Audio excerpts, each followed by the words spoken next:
میں آپ سے عرض کرتا ہوں میری بہنوں، میرے یہ چند گزارشات جو کر رہا ہوں دل سے سنیے گا اور یہ طے کر لیجئے گا انشاءاللہ کہ آپ میں سے ہر بہن کو آج سے کھڑے ہو جانا ہے، کمر باندھ لینا ہے، ہمت کے ساتھ اور جذبوں کے ساتھ اللہ کی سچی بندی اور نبی کی سچی امتی بہن بن کے جینا ہے، اور وہ اس طرح کہ تم اپنے اپنے گھروں کو نبی علیہ السلام کے دین سے سجاؤ، اور اس طرح سجاؤ کہ تمہاری صبح ہو نماز کے ساتھ نماز ہو، اور ہر بچی اور بچے کے ہاتھ میں قرآن ہو۔ یہ طے کر کے جانا آج اس قرآن کی نسبت پر ہونے والے جلسے سے کہ تمہارے گھر میں کوئی بھی 7-8 برس سے زیادہ کا بچہ اور بچی فجر میں اور فجر کے بعد سوئے گا۔ جاگیں گے نہیں ہم جاگنا ہوگا، جاگیں گے ہم، قرآن ہاتھ میں دیں گے، ان کے موبائل کی جگہ اللہ کا قرآن دیں گے اور پڑھیں گے اور ساتھ میں پڑھوائیں گے، اور پھر ہمارے بزرگوں کی لکھی ہوئی تفسیروں کو اپنے گھر میں لا کے رکھو۔ ٹیویاں بند کر دو، موبائل کے سیریل بند کر دو، یوٹیوب اور فیس بک کی ریلز دیکھنا بند کر دو۔ اگر تم چاہتی ہو کہ تمہاری گود میں پلنے والے یہ بچے اور بچیاں ان کی موت کلمے پر ہو تو ان کے ہاتھوں میں قرآن دو، اور گھر میں جو پڑھی لکھی بچی اور بچہ ہو اس سے کہو روزانہ آدھا گھنٹہ قرآن میں اللہ نے جو نبیوں کے قصے بیان کیے ہیں آدھا گھنٹہ ان نبیوں کے قصوں کا ترجمہ اور تفسیر تمہیں سنائے۔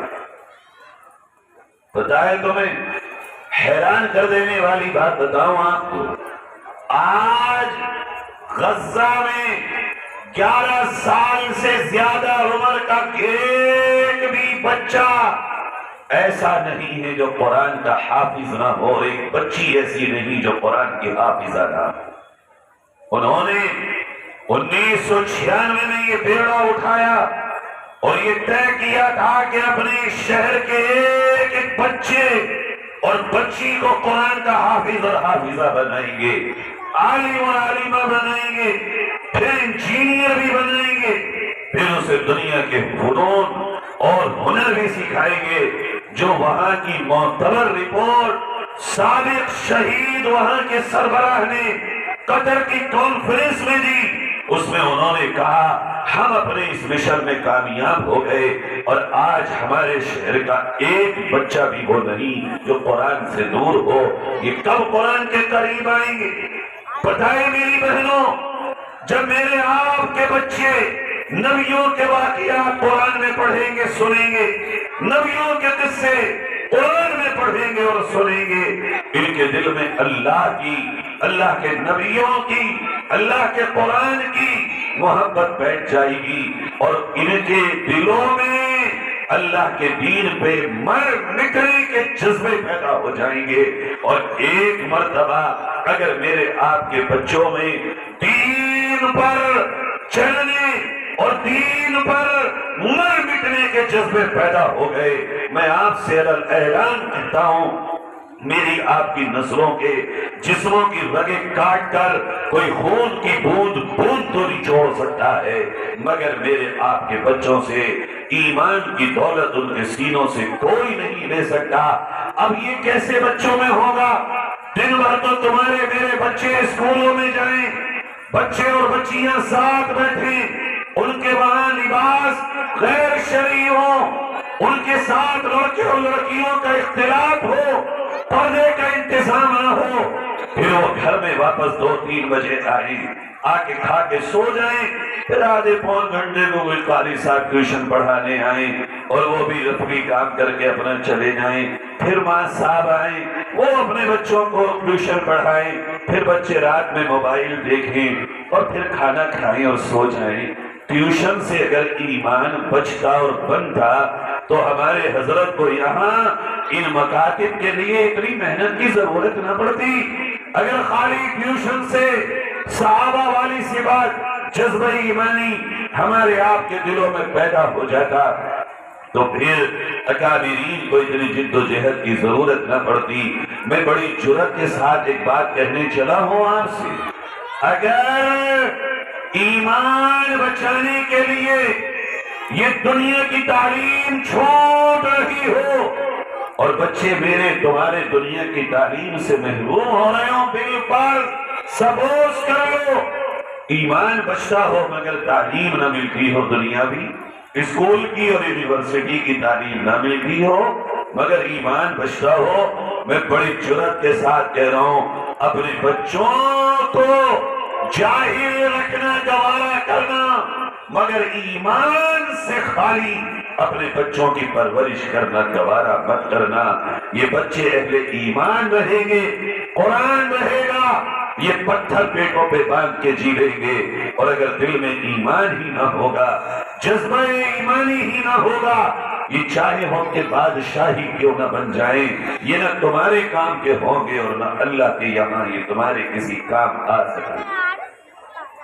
یہ ہے غور کرنے کی بات۔ ہم اور آپ یہ چاہیں کہ اپنے بچوں کو خالی اپنے گھر میں پیدا ہونے کے بعد اذان دلوا کر اور ان کا عقیدے کے بکرے کاٹ کے دعوتیں کھلوا کر اور اپنے بچوں کو رسم قرآن پڑھا کے یوں ہی، اور اپنے بچوں کو ہم پھر دنیا میں بس یہ بتا کے کہ تم مسلمان ہو، یہ تمہارا کلمہ ہے اور گوشت کھا لو، عید اور جمعہ پڑھ لو، کبھی کبھار سر پہ ٹوپی لگا لو، اور بچوں جاؤ مولوی صاحب کے پاس کبھی دعا کرا کے آ جاؤ۔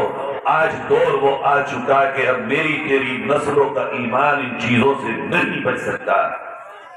بات اس سے بہت آگے نکل گئی۔ اگر بچانا ہے ایمان تو اس ماحول سے بچانا پڑے گا جو قاتل ماحول ہے، جو زہریلا ماحول ہے، جہاں ہمارے بچوں کی آنکھوں سے حیا لوٹی جا رہی ہے، جہاں میرے تیری بچیوں کے سروں سے دوپٹہ اتارا جا رہا ہے۔ میں بچوں کو کیا کہوں، ان میں اپنے بڑوں سے کیسے اب کیا بولوں جو اپنے ہاتھوں سے اپنی بچیوں کو بے پردہ کر کے اسکول کے اسٹیج پر ڈانس کراتے ہیں اور سامنے بیٹھ کے تالی بجاتے ہیں۔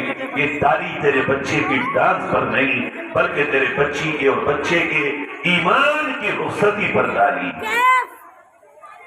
کیا ایسے ماں باپ تم یہ سمجھتے ہو کہ تم اپنے بچے اور بچیوں کو اس ماحول میں لے کے جاؤ گے وہ بچ جائیں گے، یا تو یہ نوغامت طے کرے ہمارے مرشد کی قیادت میں کہ یہاں وہ اسکول بنے جس میں لڑکیاں الگ ہوں لڑکے الگ ہوں، جہاں اسلامی ماحول ہو، اور ان مکاتب کے نظام کو اور مضبوط کرو۔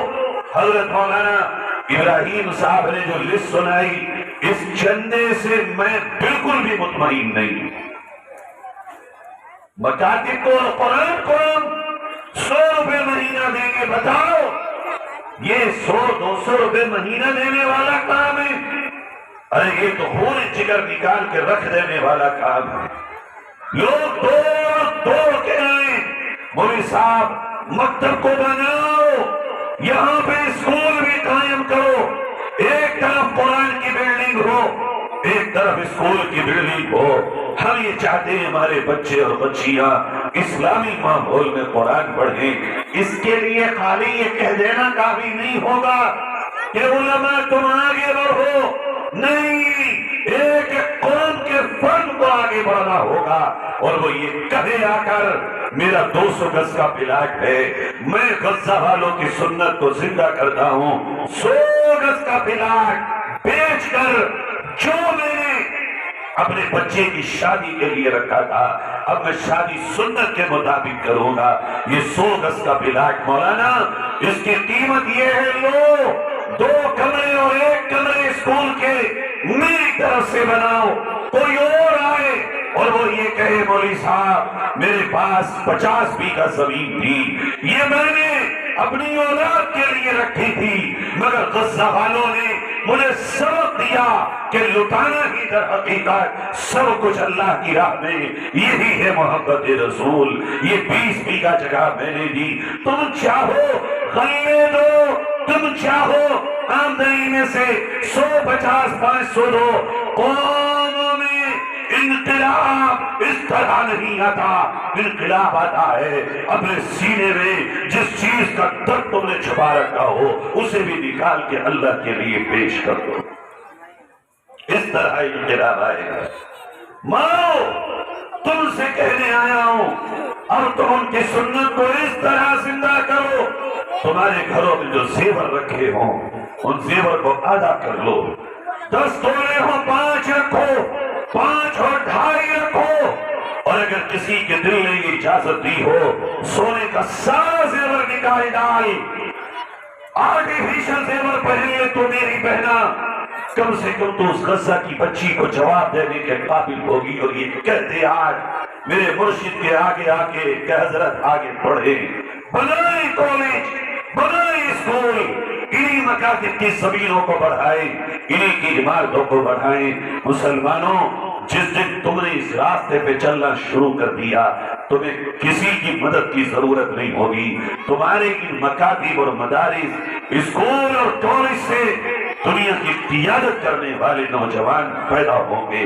اور تمہارے گھروں میں راویہ بصریہ جیسی تقوی والی, طہارت والی, عفت و پاک باز خاتون اور بچیاں پیدا ہوں گی. اور دنیا تمہارے قدموں میں آ کے تمہیں سے اپنے فیصلے کرانے پر مشہور ہو. مانو یا مت مانو اس دیوانی کی باتیں کہہ دینا بڑے جذبات میں کہہ کے گیا تھا, مگر یا تو اپنی زندگی میں موت سے پہلے سمجھو گے یہ بات, حالات سمجھائیں, یا تمہارے میرے مرنے کے بعد اس غفلت کا خامیازہ تمہاری اور میرے یہ نسلیں بھگتیں گی. دیکھو میں تم سے پھر کہہ رہا ہوں, آج کل یہ اب ضروری نہیں ہے کہ بنے ہوئے مکان کو کب مسمار کر دیا جائے, کس کے بزنس کو کب سیل کر دیا جائے, کس کی زمینوں کو کب چھین لیا جائے. آج کل تو غیر یقینی کیفیت ہے, اس وقت کے آنے سے پہلے قدم بڑھاؤ. تم کیوں کہتے ہو ہماری بچیوں کو پردے کے ساتھ لو, دوسروں کے یہاں جا کے کیوں کہتی ہو میری بہنوں, کیوں لڑتے ہو؟ امروہہ کے اس اسکول میں جس کے پرنسپل نے میری اس بہن کو اور اس کے بچے کو کیا کیا نہ کہا. لوگوں نے یہ تو کہا مقدمہ کریں گے, مگر اے امروہہ ضلع کے مالداروں تمہاری غیرت کو میں کوئی لفظ دینے تیار نہیں ہوں. کوئی ایک رئیس, کوئی ایک مالدار کھڑا ہوتا اور یہ کہتا کہ اس سے بہتر اسکول کلمے والے بچے اور بچیوں کے لیے میں بناتا ہوں, میں کھڑا کرتا ہوں. آج کے بعد اس طرف رخ کرنے کی کسی کو ضرورت نہیں. بدل دو, بات کہنے سے نہیں حل ہوتی. کوئی یہ کہے کہ اس راستے پہ نہ جاؤ, اس کا بدل لا کر کے دو. کیا امروہہ ضلع میں مراد آباد اور رامپور میں مالدار نہیں ہے؟ میں ناموں کے ساتھ ایسے مالداروں کو جانتا ہوں کہ جو ایک ایک آدمی اس سے کئی گنا بہتر اسکول اسلامک ایٹماسفیئر میں کھڑا کر سکتا ہے. مگر یہ دولت کی محبت نے دنیا میں گھر کر لیا ہے. یہ دولت ہمیں یہ بتا رہی ہے کہ سب کچھ دنیا ہی ہے. 1 منٹ میں ہیرو زیرو بن جاتا ہے. یہاں 1 منٹ لگتا ہے آج انسان کچھ ہے اور کل کچھ ہوگا. اس وقت کے آنے سے پہلے ہوش کے ناخن لیجئے. اللہ نے قرآن میں کہا اور لوگوں وہ جو دنیا میں یہ سمجھتے ہیں بلڈنگ والے کامیاب, دولت والے کامیاب, عہدے والے کامیاب نہیں. ارے کامیاب تو وہ ہے جس نے دنیا میں رہ کر خود کو جہنم سے بچا لیا اور جنت کا حقدار بنا لیا. یہ ہے کامیاب. رہی دنیا یہ تو دھوکے کا گھر ہے. پیاری بہنوں, پیارے بھائیوں, آج آپ سے درخواست درد کے ساتھ کر رہا ہوں, اس دنیا میں رہتے جنت کماؤ. قرآن سے جو پہلا راستہ حلال کھاؤ اور کماؤ, دوسرا راستہ تمہارے حلق سے نہ اترے کوئی لقمہ لقمہ اور پانی کا کوئی گھونٹ مگر حلال، مگر پاکیزہ، مگر صاف و ستھرا، جس طرح کھانے سے پہلے دیکھتے ہو کہ یہ کھانے میں کیسا، اسی طرح یہ بھی دیکھو کہ یہ حلال ہو۔ نمبر 3، اپنے اپنے بچوں کو سب سے پہلے دین پڑھانے کی اور دیندار بنانے کی فکر کرو۔ نمبر 4، اس کے لیے اگر تمہیں کوئی بھی قربانی دینا پڑے اس قربانی کے لیے آمادہ ہو جاؤ۔ قربانی زکوٰۃ دینا نہیں ہے، یہ کوئی قربانی نہیں ہے کہ اس نے 5 نمازیں فرض پڑھ لی، یہ تو پڑھنا ہی ہے، اس میں کیا قربانی ہے؟ قربانی ہے وہ مال خرچ کرنا کہ جو زکوٰۃ کے علاوہ تو نے سنبھال کے رکھا ہو، تو امت کی حفاظت کے لیے اس مال کو خرچ کر۔ میں بڑی ہمت کے ساتھ یہ بات کہنے کی کوشش کر رہا ہوں، اگر مسلمانوں تم نے قربانیاں دینا یہاں اس طرح شروع کر دی کہ تم حرام کو چھوڑ دو اور حلال کھاؤ، گھروں کے نظام کو درست کر لو اور اپنے لیے رکھے ہوئے مال کو اللہ کی راہ میں لٹا دو، میرا دل یہ کہتا ہے اللہ اس ملک کے مسلمانوں کو، اس ملک کی امت کی حفاظت کے لیے ان قدموں کو اٹھانے پر انشاءاللہ وہی اجر دے گا جو غزہ کے مسلمانوں کی قربانیوں پر انہیں ملے۔ دل کہتا ہے فتویٰ نہیں دے رہا ہوں، اللہ کی رحمت سے مجھے امید ہے ہمارے حصے میں یہی قربانی ہے، ہم اسی قربانی کو انجام دیں گے انشاءاللہ۔ اور آخری بات کہہ کے اپنی بات کو ختم کرتا ہوں، میری ماں اور بہنوں، اپنے گھر میں یہ جو ہم نے آج شیطان کا ایک آلہ، یہودیوں نے بڑا خطرناک نظام بنایا، آج کل 8، 10 سال 15 سال کا بچہ خالی اپنا آدھار کارڈ اور پین کارڈ یا خالی آدھار کارڈ لے جائے موبائل کی دکان پہ اور 1 لاکھ روپے کا قسطوں پہ موبائل لے کے آ جائے۔ 1 لاکھ روپیہ نوجوانوں کے دماغ میں یہ ڈالا جا رہا ہے بھائی بغیر سود کا ہے لے لو۔ وہ جانتے ہیں نا کہ مسلمان ابھی بھی سود سے نفرت کرتا ہے، اور وہ اتنا بڑا موبائل ہر بچے کے ہاتھ میں، ہر بچی کے ہاتھ میں، گھر کے ہر فرد کے ہاتھ میں۔ اب بتاؤ ہم جب گھر میں بیٹھتے ہیں بالکل ایمانداری سے بتاؤ، سب اپنے اپنے موبائل ہی چلا رہے ہوتے ہیں نا، کھانے پہ بھی کھانا کھا رہے ہیں مگر بیوی اپنا موبائل دیکھ رہی ہے، شوہر اپنا موبائل دیکھ رہا ہے، بچہ اپنا موبائل۔ اب تو حال یہ ہے بچے کھانا نہیں کھا رہے جب تک ان کو موبائل نہ دیا جائے، یہ صورتحال ہے۔ مائیں موبائل دے کے کھانا کھلا رہی ہیں۔ ہمارا بچپن بڑا عجیب تھا، ہم صبح سے دوپہر تک مدرسے جاتے تھے، پھر اسکول جاتے تھے 2 بجے سے 4 بجے تک۔ اس دور میں سردیوں کا جب اسکول ہوتا تھا، جب 4 بجے گھر واپس آتے تھے تو وہ ٹوکریاں ہوتی تھی ہمارے دور میں اور نعمت کھانے ہوتے تھے، ان میں کھانے کا سامان رکھا ہوتا تھا، ڈھونڈتے تھے کہ کوئی مل جائے، ہمیں باسی مل جائے، رات کا رکھا ہوا مل جائے، دوپہر کا مل جائے۔ یہ بڑے بڑے مالداروں کے گھر کی بات بتا رہا ہوں۔ آج بچے کھانے نہیں کھا رہے، انہیں موبائل دے کے لقمے دیے جا رہے، کھا لو کھا لو کھا لو، ماں ان کے پیچھے پیچھے پھر رہی ہے، کھا لو کھا لو۔ اب وہ موبائل دیکھے گا پھر کھانا کھائے گا۔ ارے یہ مسلمانوں کی زندگی ہو سکتی ہے کبھی؟ یہ ہو سکتا ہے کہ مسلمان کے گھر میں یہ ہو؟ اس کے لیے میں آپ سے درد کے ساتھ درخواست کر رہا ہوں، میری بہنوں میری بات مان لو، خدا کے لیے میں تمہیں نبی کے گنبد کا واسطہ دے کے کہتا ہوں مانو، میں تمہیں کعبے کے غلاف کا واسطہ دیتا ہوں مان جاؤ اس بات کو۔ اپنے گھر میں اس بندے کے پاس بڑا موبائل رکھو جس کے کاروبار کے لیے ضرورت ہو، باقی گھر میں ایک بھی بڑا موبائل نہ رکھو۔ ملٹی میڈیا اور اینڈرائیڈ موبائل، آئی فون بند کر دو اور گھر میں ایک چھوٹا سا موبائل اپنی بیوی کو دے دو تاکہ بوقت ضرورت کام آ جائے۔ ان بچوں کو موبائل سے بالکل دور کر دو تاکہ یہ بچے بالغ ہو کر اچھے اور برے کی تمیز سمجھنے لگے، ورنہ میرے تمہارے گھر میں یہ بچے موبائل دیکھتے دیکھتے جب جوان ہوں گے ان کے سینوں سے ایمان نکل چکا ہوگا اور ان کی میموری میں سب وہ جا چکا ہوگا جو یہودی بھیجنا چاہتا ہے۔ میرے ہی گھر میں ایک میرے بھائی کا بچہ، میں بیٹھے ہوئے کھانا کھا رہے ہیں، یہاں جو علماء کرام ہیں، میں بہت ادب درخواست کر رہا ہوں، آپ حضرات بھی غور کیجئے اس بات پر۔ میں بھی ایک چھوٹا سا ناقص العلم والعمل آدمی ہوں، میرے گھر میں الحمدللہ ایک مرد بھی ایسا نہیں جو حافظ قرآن نہ ہو۔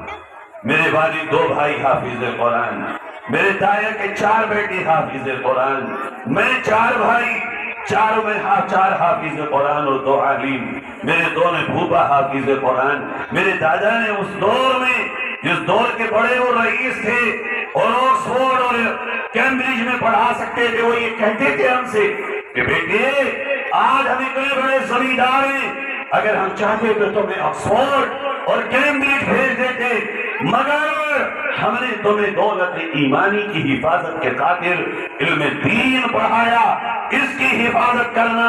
اس گھر میں ایک دن یہ ہوا کہ ہم بیٹھے ہوئے کھانا کھا رہے ہیں، ہمارا ایک گھر کا بچہ چھوٹا سا صرف 4 ساڑھے 4 سال کا یوں کہہ رہا، او بھگوان۔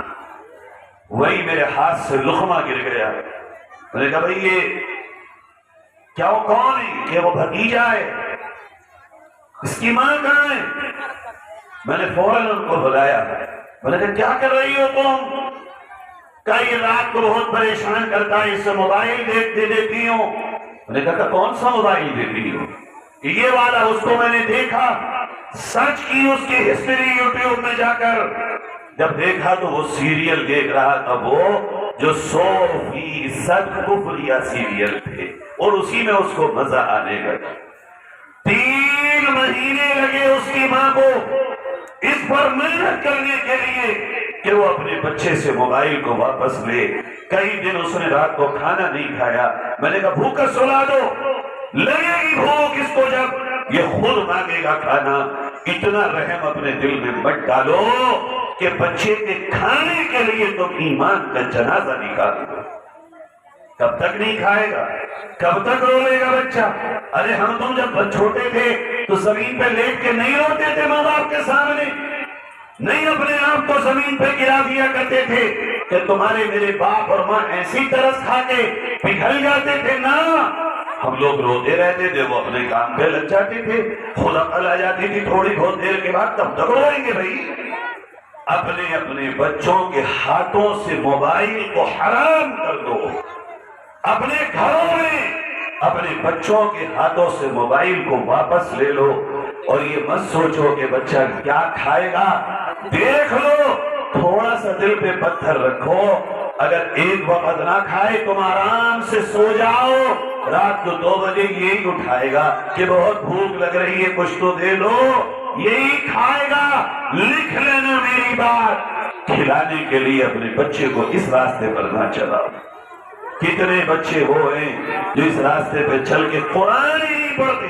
ارے بھائی دماغ تو ایک ہے نا، میموری لمیٹڈ انلیمیٹڈ میموری نہیں ہے۔ جیسے چپ ہو، موبائل کی میموری ہو تو اس میں جو شروع میں بھر دو گے وہی تو آئے گا۔ جب اس کی 256 جی بی کی میموری ہو، 128 کی ہو، 64 جی بی کی ہو، اب میموری فل ہو گئی، اب آپ لائن نعت اور قرآن اس میں ڈالنا چاہیں، آئے گی؟ بھرے گا موبائل میں نعت قرآن؟ ارے یہ دماغ بھی ایک میموری ہے۔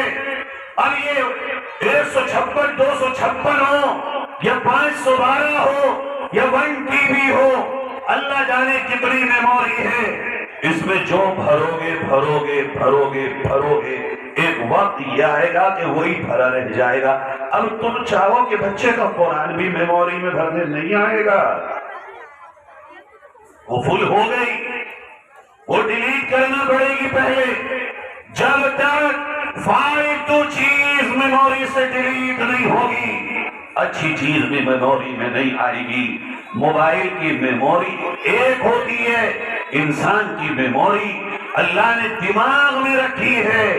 یہی وجہ ہے آج بھولنے کی بیماری بڑھتی جا رہی ہے۔ کیوں؟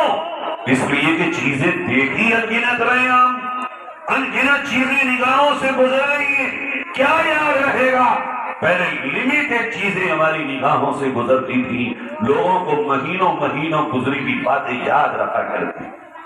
میڈیکل سائنس میں اس بات کو پروف کر دیا، آنے والے وقت میں لوگوں کی میموری فالٹ ہونا شروع ہو جائے گی، اس لیے کہ وہ ہر آدھے گھنٹے پہ نئی چیز دیکھ رہے، یہ ہٹایا اب یہ والی ویڈیو، اب یہ ہٹایا یہ والی ویڈیو۔ پہلے یہ ہوتا تھا فوکس ہوتا تھا کئی کئی دن تک ایک ایک بات پہ، ایک ایک عنوان پہ، ایک ایک مضمون پہ، ایک ایک ٹاپک پر فوکس ہوتا تھا، جس کی وجہ سے بچوں میں بڑوں میں گہرائی اور گہرائی آتی تھی اور افہام و تفہیم کا مادہ پیدا ہوتا تھا اور چیزوں میں بچوں کو مہارت پیدا ہوتی تھی۔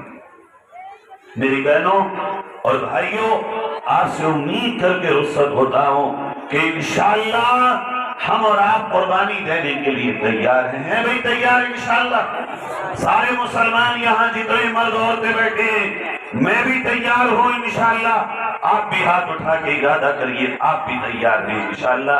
جس کے حصے میں جو جو قربانی ہے وہ ہم سب قربانیاں دیں گے۔ اللہ تعالی ہمارے مرشد و مربی کی عمر میں برکت عطا فرمائے، ان کا سایہ امت پہ دراز فرمائے۔ رب تعالی ان کے فیوض و برکات سے ہمیں زیادہ سے زیادہ فائدہ اٹھانے کی توفیق عطا فرمائے۔ میں مبارکباد دیتا ہوں حافظ شریف صاحب کو، مولانا ابراہیم صاحب کو، آپ کی ان محنتوں سے اور آپ کی سادہ والی زندگی کی بدولت اللہ اس کام کو لے رہا ہے۔ اللہ آپ کی تمام محنتوں کو شرف قبولیت عطا فرمائے۔ بزم غلامان مصطفیٰ، تم سے بھی یہی بات ہے، اللہ تمہیں مبارک کرے۔ یہ عنوان مبارک، یہ مضمون مبارک، یہ ٹائٹل مبارک، غلامان مصطفیٰ تمہارا ٹائٹل ہے، اور ٹائٹل حقیقت نہیں ہوتا، مضمون کا عنوان حقیقت نہیں ہوتا۔ یاد رکھو، دکان پہ اگر ٹائٹل ہو، مٹیریل نہ ہو، کوئی نہیں آتا۔ اگر کتاب پر عنوان ہو، مضامین نہ ہو، کوئی قیمت نہیں ہوتی۔ تم نے عنوان اور ٹائٹل رکھا، مبارک ہے تمہیں، ماتھے چومتا ہو تمہارے، مگر اس کا مٹیریل اور اس کا مضمون اور اس کا مواد اور اس کی حقیقت اور اس کی ریالٹی تمہاری زندگیوں میں غلامان مصطفیٰ والی ہو جائے، تاکہ یہ نوگاوا سادات اور میرے مرشد تمہاری اس جماعت پر فخر کر سکے۔